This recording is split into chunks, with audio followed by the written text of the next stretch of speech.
سلامونه دوستانو ګوټن آبین ماښام مو بخیر یو ځل بیا ستاسو په خدمت کې ناصح احمدزی یم او دوی مهمې جملې درته جوړومه.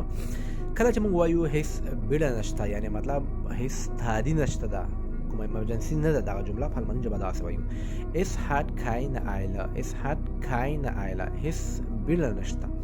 او کله چې موږ چاته وایو خندا بنده کړه، یعنی مه خنده، بیا دغه جمله په الماني ژبه داسې وایو: Hör auf zu lachen.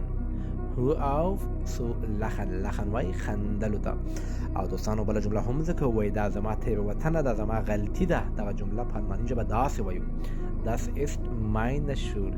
Das ist meine Schuld. دا زما غلطي یعنی تیره وطنه ده. دوستانو که غواړئ دغه جملې اصطلاحات د الماني ژبې مهم توبې زما څخه زده کړئ، کولی شئ اکاونټ د سفر وکړئ، خو لایک، کمنټونه او فالو مو مه هېروئ دوستانو. ډېره زیاته مننه.